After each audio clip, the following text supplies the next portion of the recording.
to another episode of Reed All About It. I'm your host, Reed. Today, I'm preparing for my Montana elk hunt coming up here in September. It's going to be an archery elk hunt, and I'm actually going to be hunting private land while I'm out there, more than likely. I was able to find a cattle ranch in the unit that I was planning on going to, talk to the owner. We're actually going to swap hunts. He's going to allow me access to his ranch. In return, he's going to come to Iowa and hunt our farm here on a whitetail hunt. So very fortunate, very blessed to cut my teeth on private ground. Should be a great learning experience. It's going to mitigate some of the physical aspects of hunting deep in the backcountry in the mountains and things. So I'm planning on essentially day hunting from my truck. The cattle ranch is about 3,200 acres, and it landlocks another, I think, 1,700 acres of state ground. So I should have about, just shy of about 5,000 acres right there that I can hunt. But if the elk aren't on the property, it does border a ton of national forests, so I can go up into the mountains and hunt there too if needed. So I'll be prepared with the gear and things that I would need. If I do need to do more of that backcountry style, hike in, camp away from the truck, those types of things. But as it sits right now, what I learned from my scouting trip over the 4th of July, the elk should be there. It's kind of down in a valley, relatively flat topography. I'm even going to bring a tree stand and some steps with me, and potentially hunt some wallows and things, more whitetail style, more what I'm attuned to and more knowledgeable about, but also going to be doing some backpacking and hiking around the property and trying to get in on them as well, if that doesn't work. But, I've got my pack set up here, how I intend to run it for the most part on that day hunting setup. So I have the Initial Ascent pack. When I bought the pack, I bought the 8K bag, so it's the biggest bag they offer. So it is a really large bag. I won't need that space for a day hunting setup, so I kind of, being it's a modular system, took the main pack off and I'm running it in this configuration for day hunting, but I'll bring this along in case I need to go into that more backcountry setup. But it's a great bag. As you can see, that's how big the bag is. But we'll set that off to the side. You're able to take that all off the frame. And how I have it set up right now is using the load pannier to house a 35-liter Eberly stock Cirrus dry bag that I put all my, gear that I'm not going to access quite as frequently, with the stuff that I need on the top of that, and then utilizing the lid for those more essential, more readily used items. On the outside here, as you can see, I have my bow strapped to the outside using Initial Ascent's bow holder, and sits really secure. Should be able to pack no problem. Use my trekking poles as needed. Probably one trekking pole if I'm hiking around. More than likely the bow's going to be in my hand so that I'm ready.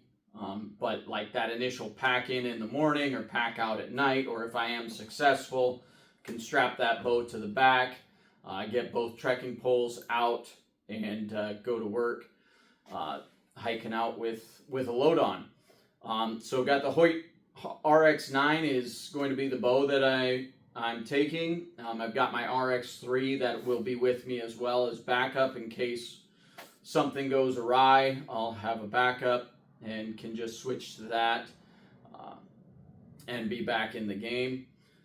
So I'm going to take this off, set it off to the side here so we can get into the pack and talk about the gear that I'm taking and how I kind of have it organized. So we'll start on the exterior of the pack here.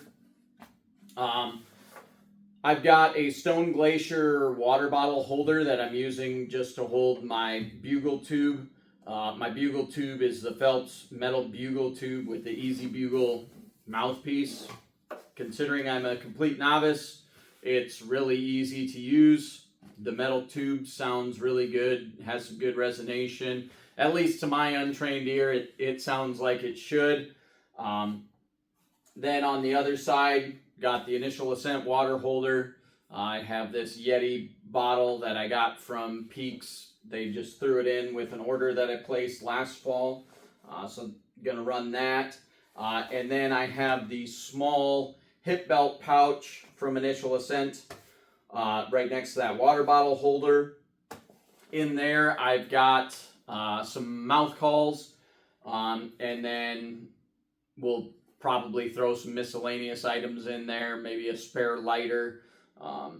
Probably my headlamp will go in there more times than not as I'm hiking in, and then I can just take it off. Won't have to take my pack off to throw it in the lid where it is currently. Can just slip it in that little pouch and it's ready to go when I need it. Not currently utilizing this exterior pocket on the load pannier, but there is generous space there where I can stick, trash or things as the day goes on. If I'm wearing gloves, take them off, I can slip them in there. Real easy, real accessible. It's got a little draw cord. You can tighten that down so you don't lose whatever you stuff in there. And then we'll get into the meat of the pack here. So you've got the lid on the top, obviously. Initial Ascent did a great job designing their lid. The zipper is in the middle, so no matter if you're laying it on its back, like this with the frame down or the frame up, if you go and open that lid, you're not going to lose all the contents. It's going to just, you can open it up, access the stuff that you need, and it's right there. Whether the bag's vertical, laying down on its front or its back, doesn't matter. You can access your stuff. So inside the lid here, I have the rain cover for the pack. If I get into rain and need to cover my pack, I've got that easily accessible. Keep my gear nice and dry. I've got my titanium spork from Go Hunt there for meals, if I do dehydrated meals or whatever. And then I have these little Tyvek bags from Go Hunt as well. I like them. They're real lightweight. They're inexpensive. And you can write on them and see what you put in there, keep things organized. So inside here I have it labeled as electronics and optics. Right now I've got my Peaks headlamp in there. Nice thing about that is you can lock the button with a real long press. I think you have to hold it for 4 seconds. But if you hold that, then it won't inadvertently turn on as you're walking around or anything like that. And then you go to use it and it's dead. So that'll mitigate that. It has a rechargeable 1850 battery in there. And lasts a really long time. Super bright red light as well. Then I have my wall plug for my phone. That just stays in there so that I can plug into the back seat in the truck. If I'm sitting in the truck watching a movie, whatever, I can use that to charge whatever I need to do. So I can charge my phone, charge the headlamp, use the other USB-C and USB-A outlets in the truck to charge multiple things at the same time, all those types of things. Then we've all my electronics are USB-C, so that's nice. Don't have to carry more than one cord in the pack. I'll have plenty of them at the truck as well, but this one will come with me in my pack at all times, so I can charge my headlamp, charge my phone. I don't have one of my battery banks in this right now, but that will come with me. I've got two 10,000 milliamp hour battery banks that I'll probably only take one since I'll each day, but it'll allow me to charge the other one at the truck with my solar panel and things while I go out for the day, come back and have a full one. Then I have this little blower. This blows any dirt and debris off your lenses, whether it's the camera on my phone or my spotting scope or binoculars, rangefinder, those types of things. It helps keep those lenses free from scratches and debris. Then I have a old Nikon lens pen. Has a brush on one end, again, for getting dust and things if by chance I lose this. This is a good alternative to that. And then on the other end is this little felt covered rubber piece. That's good for getting the smudges and things off of your lenses without damaging them. Then a handful of Zeiss lens wipes, good single use. When I bust one of those open, since they're single use, I usually just kind of wipe down everything if I've got the time. Then I've got 1850 backup batteries. This is also what one of my thermal scopes uses, so I already had these. These batteries last a really long time. These are Samsung ones, and they work really well in the peaks. And then you can use, if one goes dead, when I go back at night, I can swap that battery back into the peaks and use that as the charger to charge up any of those. Got a AA battery because I will be taking my Sig Sauer Zulu 6 HD image, or is it HDX, I believe, image stabilizing binoculars, and that the image stabilization in that requires a AA battery. So got a spare on that. If that were to go dead, because the whole point of that is the image stabilization. If I wasn't able to use the image stabilization, I'd rather have my Vortex UHDs. Then I've got some Mountain Ops Ignite packets, just for ease of access. I can mix those in my Yeti bottle there. Then I have my little Thermarest pump for my mattress, and then the little repair kit that comes with the Thermarest, and that all goes in this little pouch to keep things nice and tidy, which, if you know me at all on a personal level, is one thing that I'm not the best at. A lot of you guys can probably relate. Your wives, girlfriends, moms probably have all complained at you for being messy at one point or another. Then also in the lid, I have my Vortex sunglasses, so those will be coming with me. I don't wear sunglasses a ton, but if I get into a situation where it's really bright and I'm looking into the sun, those types of things, early in the morning, late in the evening, it's nice to have those if I'm sitting around glassing, anything like that. Then I have my fixed blade knife. So this is a knife that a friend of mine made for me. His brand is Flatlander Steel. A friend of mine from up in North Dakota makes them. So excited to hopefully put that to good use. Very sharp, very durable knife. Relatively lightweight, skeletonized handle. Then I just have some paracord on here, so I can wear it around my neck if I want, behind my bino harness, just so it's ready to go if I need it. If I'm working on an animal or something, don't want to set it down and lose it, I can put it right back in that sheath and go to work on whatever I need to do. And then I have my Uncharted Supply first aid kit. This is a pretty robust kit, not very minimalist. If I was going really deep in the backcountry, I'd probably still take a good majority of it, but I might take some stuff out and leave it at the truck.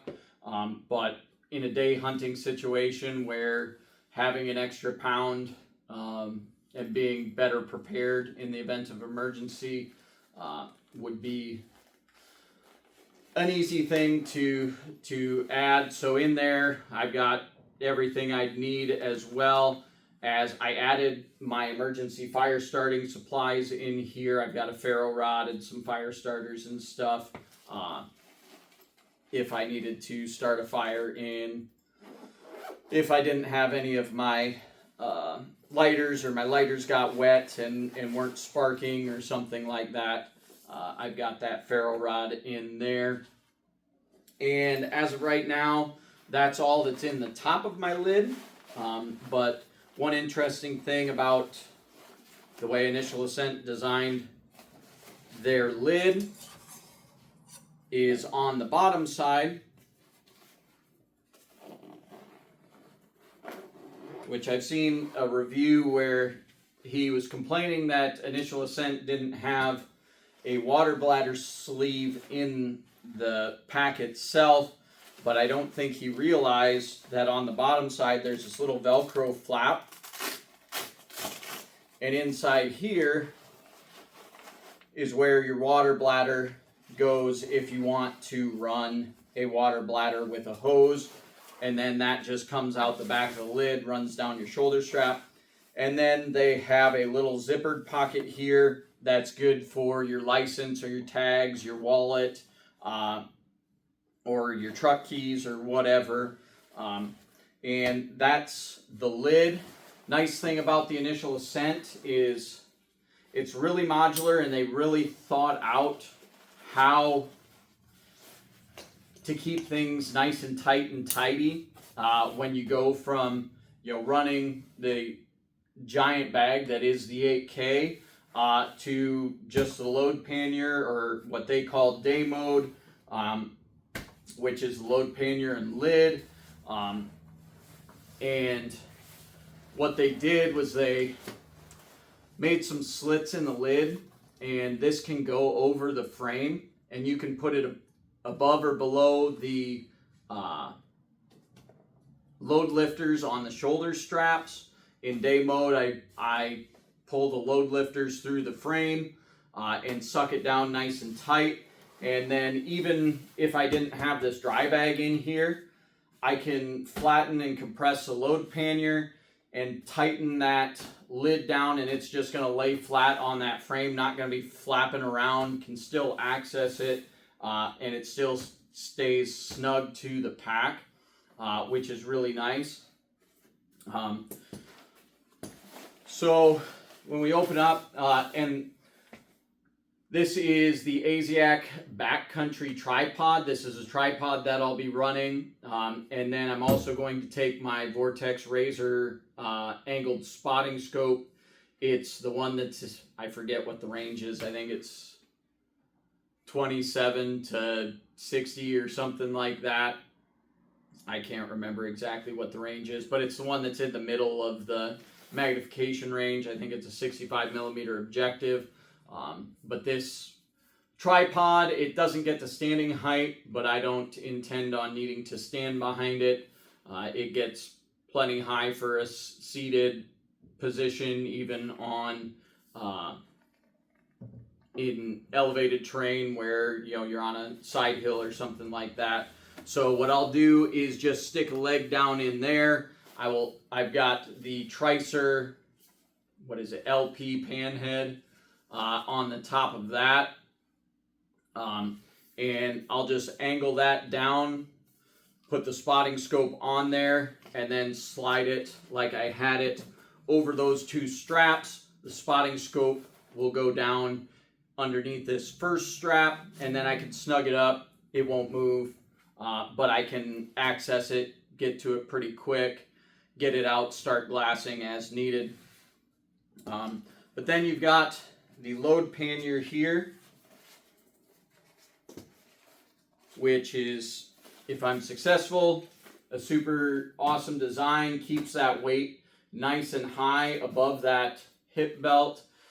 So you're putting all of that weight through your hips, not on the shoulders, and compressing the spine. It's going through your hips, making it much more comfortable to carry heavy loads.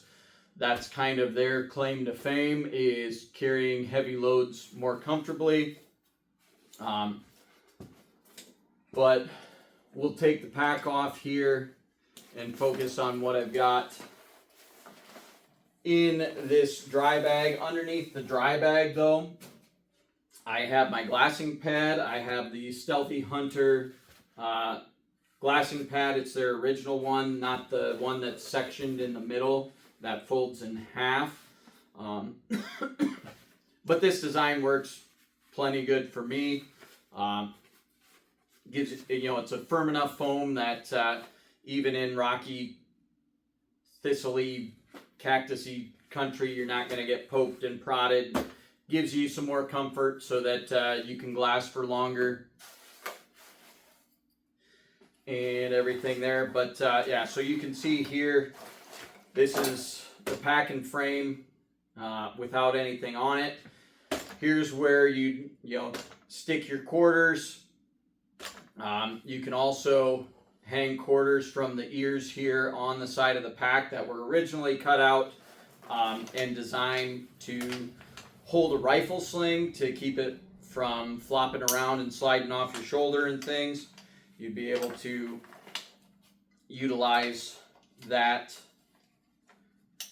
notch there to hold your rifle up and not make it a nuisance. But I forget who it was, but he threw 2 quarters on each side, keeps that weight really close to your back.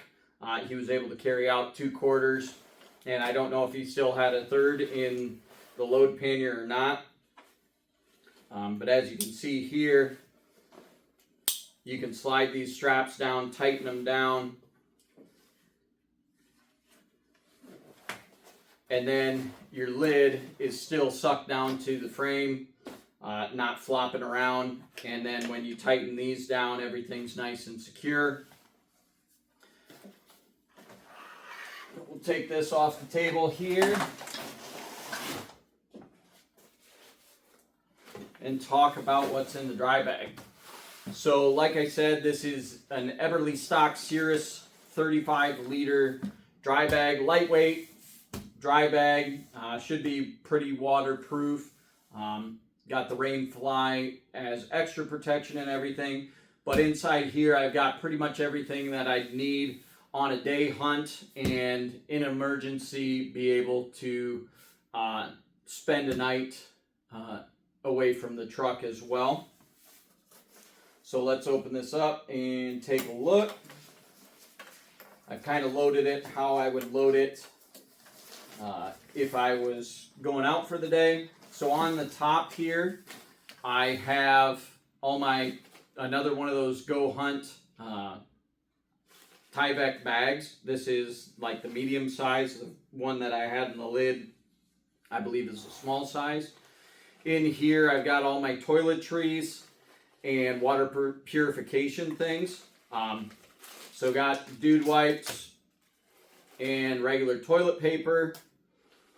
Then I have toothpaste, toothbrush, the instructions for the Aquamira tabs, or Aquamira drops. I haven't needed to use them yet, but got part A and B there. And then my primary sterilization will be the SteriPen. I've got the classic model here. And then I also, in the 8K, have the HydroPack Seeker 3 liters water bladders that have a filter built into them. And then I also have some floss picks. I'm prone to getting meat and things stuck in my molars. And if I don't get that out after about a day, it really starts to hurt, gets a little infected and inflamed. I start to get a headache, those types of things. Really uncomfortable. So carrying a couple floss picks is an essential gear item for me. I think something a lot of people might overlook. But that's a good way to make you really uncomfortable is if you had something stuck in between one of your teeth, you couldn't get it out. Might make you more prone to throw in the towel early. So just throw a couple of those in my pack to make sure I have them. Then underneath that, got my rain gear. This is the First Light. I forget what model. Let me look.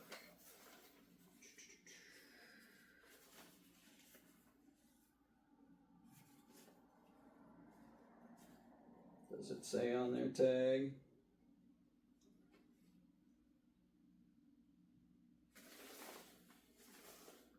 This is the Boundary rain gear.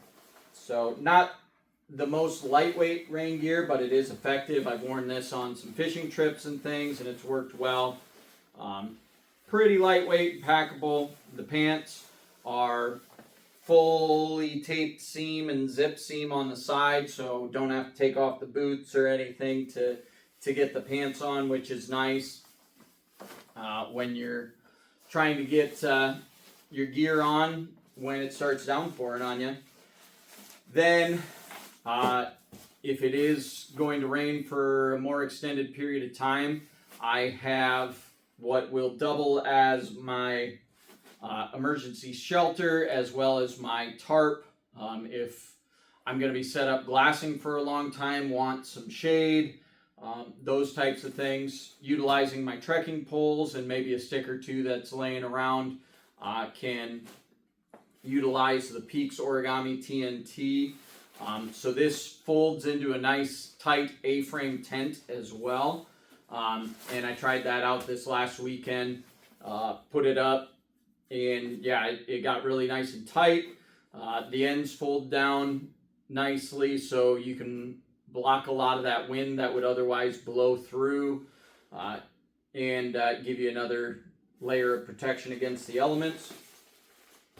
So that's the Peaks Origami TNT. Then I've got additional layers for warmth. I have here the Sitka, what is this one? The Ambient 100 vest. So it's an active insulation piece. It's just the vest. Keep your core nice and warm. For as lightweight as it is very warm. I've really liked wearing that in the spring, just around here doing things, as well as in the fall. Then I have the Sitka 3/4 puffy pant. This is a size extra large. I got a little bit larger size because if I'm putting these on, they're going over top of other layers, so wanted something a little bit bigger. And with that insulation, you don't want to super compress it because that's where your warmth comes from, so having a little bit bigger size on that was advantageous. And then I do have, I believe this is the Jetstream soft shell jacket. Let me make sure. Yes, this is the Jetstream jacket. Nice soft shell jacket. Blocks the wind really well. Has the hood. Nice piece for warmth, especially with that wind blocker in there. And is somewhat water repellent. Won't keep you completely dry, but it's a good layer to, if it's just misting or something, throw on. Then under that, I have my food. So just inside this Sea to Summit 13-liter dry bag. I've got my stove and a couple dehydrated meals. Obviously, when I portion out my food for the day, I'll probably just have gallon Ziploc baggies or vacuum sealed baggies with each day's ration in that, and then I'll just slip that in this dry bag. And then we've got the Jetboil, what is this, the Minimo I want to say. I just bought this to replace my flash that I had. So it's over here. So I had the original Jetboil. I bought this in college. Shoot, that was almost 20 years ago now. 15 at least. And when I was on my scouting trip over the 4th of July, they've since changed the design on the burner, but I got a crack in this ceramic insulator here, and the self-igniter stopped working. The stove works perfectly otherwise. You just have to use a lighter or something to spark it, because the igniter with that cracked ceramic insulator on there, it no longer will spark. So I opted to just upgrade my stove. They were having a sale on those, and went that route. This pot will fit on that stove, so I can still use this pot if I want in the future and just run that stove. But I went with this stove because it does have a good regulator on it, so I don't have to go completely wide open. I can adjust that flame as needed. If I'm cooking meat or something in the pot and I don't want that full flame, I can temper that down a little bit. Comes with a little universal pot stand, so I can set that down in there, and if I want to put one of my carbon steel skillets on there to cook back at the truck, I can do that and fry up eggs or cook some meat or something like that in one of my small carbon steel skillets. Then I have my Thermarest Neo Air. It's the yellow pad. Has a good R value, but still lightweight, not super duper thick, but still very comfortable. This is the regular size. I'm about 5'10", and I fit on it pretty decently. The wide would be nice just for the shoulders, but I've slept on this several nights already, not really had any issues. And then at the bottom, hopefully have some success. Got my kill kit here.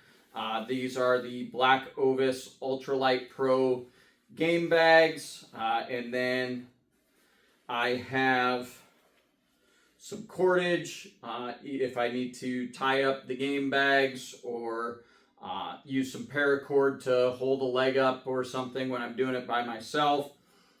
Then have about a half dozen Havalon 60A replaceable blades for my Havalon folding knife, which is in here somewhere. It's down in here somewhere, but I don't want to take all the game bags out to get to it. But this is, I want to say it was their elk pack or whatever. So there's a bag for all your quarters and a bag for bone-in quarters, and then all your trim and everything as well. So got all that. And then the last piece I have in here is just a piece of Tyvek that I got from Go Hunt. It's their Tyvek ground cloth. If I do end up having to stay the night, I'll use this on the ground underneath that origami TNT, and then can put my pad on that to help hopefully reduce the potential for any punctures in my pad or anything like that. And then it also will double as a ground cloth if I am successful, especially when I'm doing it myself, to help me keep my meat clean. I can lay this out as I get a quarter off. I can lay it on there, lay my game bags out since I won't have extra hands, so that somebody can be holding open the game bag for me and I lower a quarter in or anything like that. I'll have to do it myself, so being able to lay that meat down, but keep it out of the dirt and things like that, so I can keep my meat clean, because ultimately that's where I am out there, is to hopefully fill that freezer with tons of good meat. But yeah, so that's how I intend on running my day pack. There's a few ancillary items that are at the house that I didn't have with me that'll ultimately go in either the lid or in this pack, but for the most part, that's 95% of what I'm bringing. And then I should have cell phone signal on the ranch. I was there over the 4th of July and I did have cell signal at least where I went on the ranch, which was mainly on the road, but it's pretty flat there, so I don't think I should have any issue getting cell reception. But I will have my Garmin InReach Mini 2 with me as well in the event of an emergency or anything like that, or if I don't have cell signal and I want to text people, I can send those messages through that. But yeah, so that's my kit. If you guys have any questions about the gear that I'm bringing, or have any suggestions on things that I haven't thought of, or things that you've learned from your experiences that you want to help a rookie out with, I'm all ears. I am a complete novice at this. I've watched hours and hours of YouTube gear reviews and gear lists and actual hunts and all that type of stuff, trying to soak in as much as I can from other people that have had success and failures. We learn sometimes more from the failures than we do the success. But I'm really excited. I'm greatly looking forward to this opportunity. Very blessed to be able to be going out to that private ranch. Should hopefully be, I think, the only person on the property other than the landowners and the cattle that they're running and their hired hands that are helping them. But when I was out there on July 4th, it was the last night I was out there. It was that Saturday evening, and I pulled to the corner post on the road. So the road comes through their ranch. And I was just sitting at that corner post right at the edge of their property. And as the sun went down, I watched a herd of probably about 350 elk come out of the willows down in the bottom of the valley and start feeding their way out into one of the empty pastures out there. And that was really, really exciting to see. So I think I should... I think I increased my odds substantially by getting access to that. But at the very least, I think I will have the opportunity to be in elk and learn a lot from that. Whether I can put the pieces together and have success is a completely different story. But I think I should at least have the opportunity to get in on some stalks and get in with some elk and see and learn their behaviors. I'm planning on going out now that I have access to this private ground. Season opens the 6th. I probably won't go out there right away. I'll kind of wait for more of that peak rut time and go closer to the 15th, I think. And try it then. So yeah, I'm really excited. Like I said, if you guys have comments, critiques, pointers, anything like that, I'm all ears. I do not claim to know everything or probably anything when it comes to elk hunting, but I think I'm relatively prepared. I didn't really try to skimp on gear.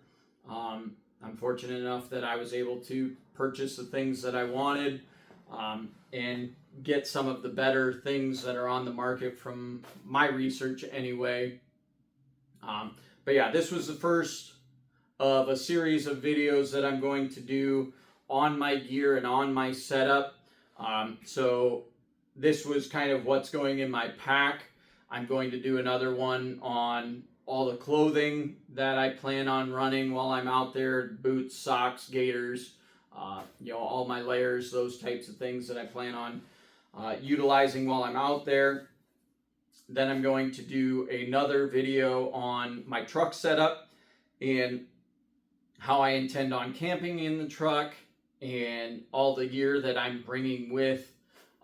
It's going to be overkill for this type of a hunt, I think. Given it's private land, I should be able to drive most places on the property. Given it's a working cattle ranch, it shouldn't be too difficult to get around on the property. But I'm bringing all the recovery gear, chainsaw. I'll probably bring my solo stove with me, so that I can have a campfire nice and contained. Don't have to leave any remnants of that type of stuff around for them. Be a nice steward of the land for them, but also can potentially have a fire depending on what the moisture level and fire danger and things is at the time. But be able to cook over a fire or just have the ambiance when I'm sitting around at night, getting ready for bed. But it'll also give me a little bit of peace of mind, because it is definitely grizzly country through there, to be able to sleep at the truck rather than in a tiny little bivy sack in becoming a human burrito for a grizzly bear or anything like that. But yeah, this is my kit. I think I've got most of my bases covered. If there's things that I forgot, there are a couple ancillary items, like I mentioned, that I didn't have with me. I've got my gear list going on the computer. But I've been really impressed. I've been rucking with my Initial Ascent pack all summer, with about 85 pounds, doing 4 or 5 miles multiple times a week. And I had gotten the Eberly stock Rocky Mountain Elk Foundation pack, and it's a good pack in its own right, but it's on the lower end price wise, and you're giving up some comfort and features and things that the Initial Ascent really tailors to. Carrying 40 or 50 pounds in that pack last summer when I was rucking was the same level of fatigue that I get carrying 85 pounds in the Initial Ascent by the time I do the same loop. But it's built to that price point. It would definitely function in this type of environment. Nothing would hold you back. It just wouldn't be as comfortable. So with that, I'm going to sign off. If you guys want to stick around, hit that subscribe button. We're going to be coming with some more gear and more videos about what I'm doing as my setup. And hope you guys found it interesting, and we'll catch you on the next one. Thanks.